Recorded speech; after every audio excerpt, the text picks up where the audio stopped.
नमस्कार दर्शक मित्रों, आस्था मैगजीन.न्यूज में मैं रेणुका पांगरकर आप सबका स्वागत करती हूं। तो चलिए बढ़ते हैं आज के समाचार की ओर। वित्त मंत्री निर्मला सीतारमण ने आज अपना चौथा और मोदी सरकार का 10वां बजट पेश कर रही है। इस दौरान उन्होंने 400 वंदे भारत ट्रेनों और LIC के IPO समेत कई बड़ी घोषणाएं की। LIC का IPO जल्द ही आएगा। बजट 2022 में अगले 25 साल की नींव रखी गई। आत्मनिर्भर भारत से 16 लाख नौकरियां दी जाएगी। मेक इन इंडिया के तहत 60 लाख नौकरियां आएंगी। 3 साल में 400 नई वंदे भारत ट्रेन चलाएंगे। 2 लाख आंगनबाड़ी को और विकसित करेंगे। PM हाउसिंग लोन के लिए 48,000 करोड़ का अलॉटमेंट। ड्रिंकिंग वाटर प्रोजेक्ट के लिए 60,000 करोड़ का अलॉटमेंट। PM आवास योजना के तहत 80 लाख नए मकान बनेंगे। इंडिया एट 100 के लिए PM गति शक्ति योजना। 112 जिलों में हुआ बदलाव, कई क्षेत्रों में विकास से बदले गांवों की तस्वीर। वित्त मंत्री निर्मला सीतारमण ने कहा कि 75वें स्वतंत्रता दिवस के मौके पर हम 75 डिजिटल बैंकिंग यूनिट्स देश के 75 जिलों में शुरू करेंगे। ये सभी यूजर फ्रेंडली होंगी और आम लोगों को इसका सीधा फायदा मिलेगा। वित्त मंत्री निर्मला सीतारमण ने कहा कि हाल के दिनों में डिजिटल बैंकिंग और डिजिटल पेमेंट का चालान बढ़ा है। केंद्र सरकार इसको बढ़ावा देगी।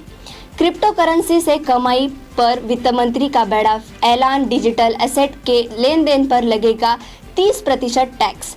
वित्त मंत्री निर्मला सीतारमण ने आज वित्त वर्ष 2022-23 के लिए केंद्रीय बजट पेश किया है। यह मोदी सरकार के दूसरे कार्यकाल का चौथा बजट है।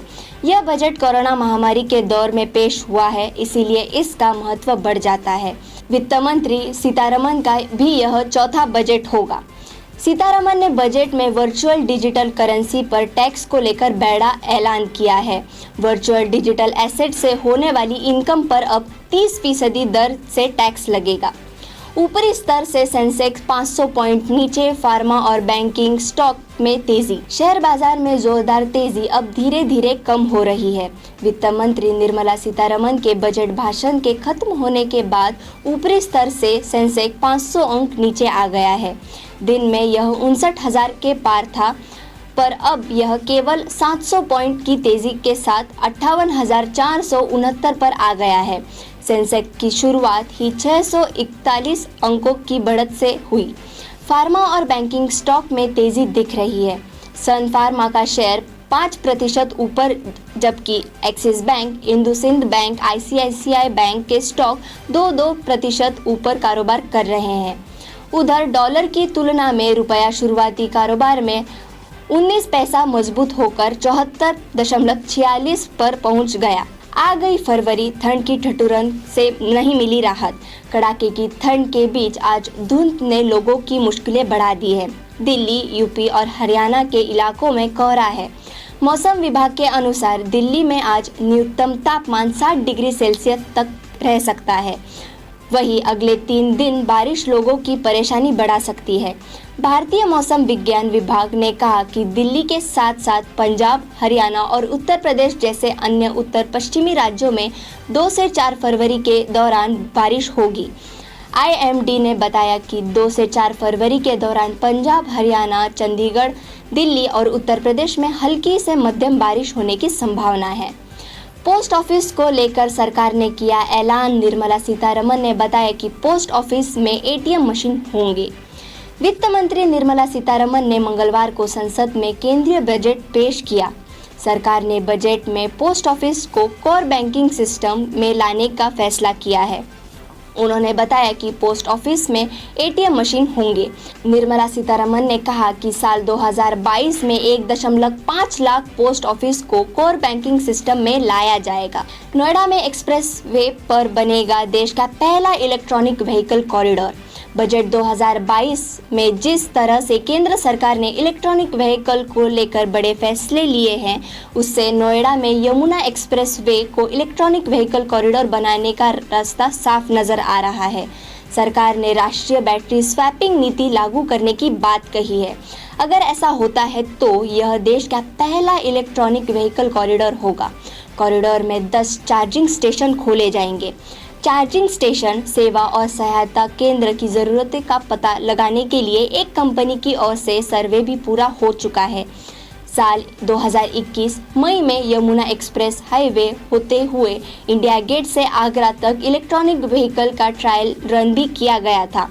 इस दौरान सिंगल चार्जिंग में 340 किलोमीटर तक इलेक्ट्रॉनिक व्हीकल चले थे। यूपी में आप ने जारी की 20 उम्मीदवारों की एक और लिस्ट। गोरखपुर से लाल बच्चन धोबी को मैदान में उतारा। यूपी विधानसभा चुनाव के लिए आम आदमी पार्टी ने 20 उम्मीदवारों की एक और सूची जारी की है। मंगलवार को आप के संयोजक अरविंद केजरीवाल ने यूपी विधानसभा की 20 सीटों पर उम्मीदवारों के नाम पर स्वीकृति दी। आम आदमी पार्टी के केंद्रीय नेतृत्व ने मंगलवार को इन 20 उम्मीदवारों की घोषणा कर एक और सूची जारी की। आम आदमी पार्टी ने गोरखपुर से लाल बच्चन धोबी को चुनाव मैदान में उतारा है। कोरोना की धीमी हुई रफ्तार लेकिन मौत के आंकड़ों ने डराया। पिछले 24 घंटों के दौरान 1192 लोगों की मौत। कोरोना की रफ्तार अब दिनों दिन कम होती जा रही है। पिछले 24 घंटों के दौरान देश में 1,67,059 नए मामले सामने आए हैं, जबकि 1,192 लोगों की मौत हुई है। हालांकि इस दौरान 2,54,076 लोग ठीक भी हुए हैं। इसके बाद देश में कोरोना के कुल मामले बढ़कर अब 4,14,69,499 हो गए हैं, जबकि सक्रिय मामलों की संख्या अब 17,43,059 हो गई है। कोरोना से अब तक देश में कुल 3,92,30,198 लोग ठीक हो चुके हैं, जबकि इस महामारी के चलते 4,96,242 लोगों की जान चली गई है। देश में अब तक 166 लाख वैक्सीनेशन किया जा चुका है। दैनिक पॉजिटिविटी रेट 11.69% हो गया है। गांधीनगर में बनेगी world class fintech university. International arbitrage centre भी स्थापित किया जाएगा। वित्त मंत्री निर्मला सीतारमन ने अपना चौथा बजट पेश कर दिया है। इस दौरान उन्होंने गांधीनगर में बन रही गिफ्ट सिटी में वर्ल्ड लेवल की फिनटेक यूनिवर्सिटी और इंटरनेशनल आर्बिट्रेज सेंटर स्थापित किया जाने की घोषणा की है। इंटरनेशनल आर्बिट्रेशन सेंटर शुरू होने से फॉरेन कंपनियां यहां अपनी यूनिट स्थापित करने के लिए प्रोत्साहित होंगी। निर्मला सीतारमन की इस घोषणा से फायदा यह होगा कि इंटरनेशनल जुरिडिक्शन में आने वाले कई विवादों का काम समय से ही निपटा जा सकेगा। गिफ्ट सिटी के IASC में स्थापित कंपनियों के साथ कोई विवाद होगा तो अथॉरिटी के होने से उस मामले को जल्द ही निपटाया जा सकेगा। अभी ऐसे मामले काफ़ी लंबे समय तक लटके रहते हैं। ऐसे ही समाचार और देश विदेश की खबरों को सुनने के लिए हमारे aasthamagazine.news को लाइक करें, शेयर करें और सब्सक्राइब करें। धन्यवाद। સંસ્કારોનું સિંચન કરતું પારિવારિક મેગેઝિન એટલે Aastha Gujarati magazine and digital web news portal. Aastha સમાચારોનું સચોટ માધ્યમ. વધારે માહિતી માટે વિઝિટ asthamagazine.news.